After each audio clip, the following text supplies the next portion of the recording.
سال جب نیا آئے تو زندگی میں کچھ نیا ہو جانا چاہیے.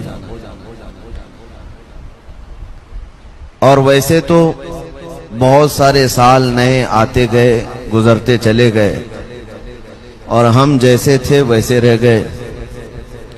نئے سال کی خوشیاں کیا صرف ایک رات کی ہوتی ہیں جس کو آج پوری دنیا مناتی ہے اور چھوڑ دیتی ہے؟ اگر نئے سال پر کوئی ایک نیا جذبہ ہو، ایک نیا عزم ہو، ایک نیا حوصلہ ہو تو مجھے امید ہے کہ وہ پچھلے گناہوں سے توبہ کر کے ایک نئی زندگی کی طرف گامزن ہو جائے گا.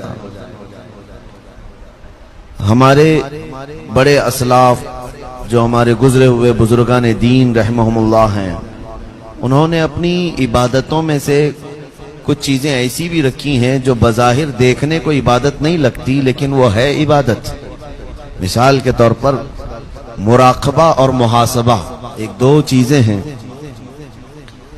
محاسبہ یعنی اپنا کیلکولیشن کرنا، اپنا حساب کتاب کرنا. ظاہر سی بات ہے ہر بزنس مین جب اپنے دن بھر کے کاروبار سے فارغ ہو کر کے رات پہنچتا ہے تو نفع اور نقصان کو ضرور گنتا ہے. آج کتنا کاروبار ہوا، کتنا مال آیا اور کتنا گیا، اور پروفٹ کتنا ہوا، لاس کتنا ہوا، یہ کیلکولیشن ہر ایک کے ساتھ ہوتے ہیں. چھوٹے سے چھوٹے کام کرنے والا بھی رات میں بیٹھ کر کے اپنا حساب کتاب کرتا ہے. یہ محاسبہ ہے، لیکن یہ دنیاوی محاسبہ ہوا. اسی طرح سے اگر انسان رات میں بیٹھ کر اپنے دن بھر کے اعمال کا بھی جائزہ لے لے کہ صبح اٹھنے سے لے کر اب تک میں نے کتنے لوگوں سے بات چیت کیا ہے، کتنے لوگوں سے کلام مصافحہ معانقہ کیا ہے، اور کہاں کہاں میں بیٹھا تھا، کہاں کہاں گیا تھا، کیا کیا کھایا ہوں، میرے جیب سے کتنے گئے ہیں اور کتنے دوسروں کی طرف سے میرے پاس آئے ہیں، کیا ہر میرے جیب سے نکلنے والی چیز حلال تھی، کیا میرے لقمے ہر ایک جو حلق میں اترے ہیں حلال تھے. یہ محاسبہ جو ہے عبادت کا درجہ رکھتا ہے. اس کو محاسبہ کہا گیا ہے. بزرگان دین نے فرمایا کہ اگر کسی بندے کو یہ محاسبہ کرنے کی عادت ہو جائے تو مولا اسے بہت سارے گناہوں سے ویسے بچا لیتا ہے. کیونکہ اللہ نے قرآن پاک میں فرمایا ان اللہ لا یغیر ما بقوم حتی یغیروا ما بانفسہم. بے شک اللہ تعالیٰ اس وقت تک کسی قوم کی حالت نہیں بدلتا جب تک اس قوم کو خود اپنی حالت بدلنے کا خیال نہیں ہوتا. یعنی تبدیلی، چینجنگ ہمارے اپنی جانب سے شروع ہونی چاہیے. اگر کوئی یہ سوچ کر کے بیٹھے کہ میں جیسا ہوں ویسا ہی رہوں اور مجھے ساری دنیا مل کر کے بدل ڈالے، ہاں وہ اللہ عز و جل کا فضل ہے، جسے چاہے بدل دے، لیکن تبدیلی کی خواہش تو ہو انسان کے اندر. ابتدا ہماری طرف سے ہو تو رب تبارک و تعالی کمال تک اسے پہنچاتا ہے. تو یہ ابتدا کرنے کا طریقہ ہی محاسبہ کہلاتا ہے. اور ایک ہے مراقبہ.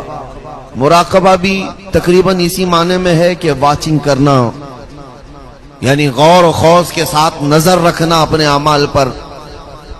اب مثال کے طور پر اگر کسی کو یہ ڈیوٹی دے دی جائے کہ صبح سے لے کر شام تک تم فلاں روڈ پر بیٹھو اور ہر آنے جانے والی گاڑیوں کو گنتے رہنا، تو اس کی ڈیوٹی ہے.